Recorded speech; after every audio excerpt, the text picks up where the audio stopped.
लेकिन एक सेकंड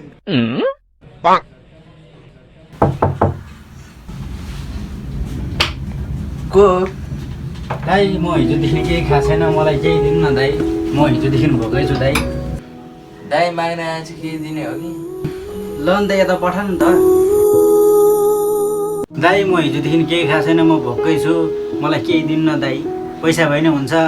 खाने भात भए नि हुन्छ दिनु न दाइ पखै म हेरेर पैसा दिन्छु तपाईँ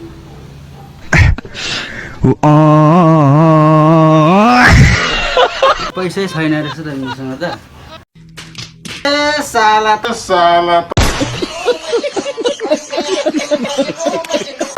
धनी मन ठान्ना त म भन्दा गरिब रहेछ यस्तो के हो यो च्यातेको लाग्छ के हो ल बाबु तपाईँ नै दिन्छु म है यो 500 त यो कपडा किनेर ला एटिएम पनि तै रा हैन कपडा छडा किनेर ला अनि यो चाहिँ के हो यो धनी मनी चाहिँ छ मगाडी छ भाइ के हो अनि यो चाहिँ के हो यो ध्वनि मणि चाहिँ छ मगाडी छ भाइ के हो यस्तो अब ल यो अर्को पनि राख ल राम्रोसँग गरी खा फेरि सम्झी मलाई है आमामा मैले एक टाइम पैसा ला मेरो दुईटा मोबाइल छैन भिखाएर चोरे क्या के बताए साला तैँले कस्तो भिखार लिएर मेरो दुईटै मोबाइल चोरे लिएर गयो नि त्यसले त नि जाउँ दुईजना भए समाज जाउँ होइन यो बाबु आज कहाँ गएछ ए बाबु छोरा हजुर बुवा यता आइज बुढा किन बोलाएको छ त नि बा तपाईँले किन बोलाउनु भएको मलाई बाबु छोरा आजदेखि म पनि पैसा कमाउन जानु पर्यो बाहिरतिर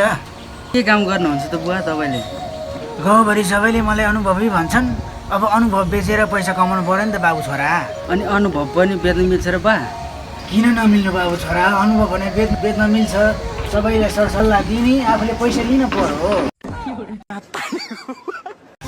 आज त तरकारी पो सकिएको छ त किचनतिर पनि के चाहिँ बनाउने भयो त त्यो छोरा पनि कहाँ हो भतिज थियो त्यो पनि कता गएछ त तरकारी ल्याउनु पनि थियो भतिज जाउँ त साथी अङ्कलले किन बोलाउनु भएछ अङ्कल किन बोलाउनु भएको तपाईँले हामीलाई आजलाई तरकारी छैन लिएर हाल्दा जा भतिज खोइ पैसा दिनु न त उधार ल्याएछ नि बाबु उधार हो अनि त्यो पसलले चाहिँ तपाईँलाई चिन्छ त चिन्छ किन नचिन्नु त्यसैले त तपाईँलाई उधार दिँदैन होला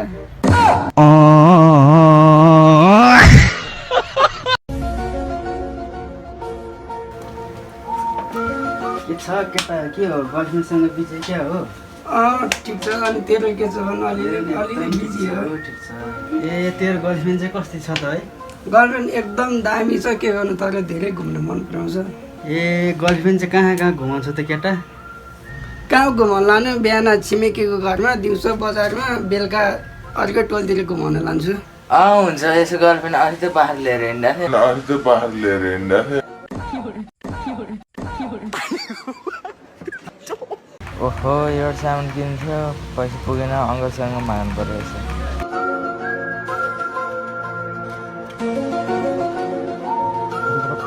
ओहो बाबु केटा के सम्झेर आइस् त आज यतातिर अङ्कल अनाजबाट सामान मगाएको थियो पैसा सुको भएन यसो 500 रुपियाँ साबेर दिनु म अनि 500 रुपियाँ लगेर चाहिँ तैँले कहिले फिर्ता गर्छस् त केटा तपाईँले बिर्सिनु भएको दिन त्यसो भए मैले बिर्सेँ केटा तैँले अघि के भन्दै थिइस् भन् त फेरि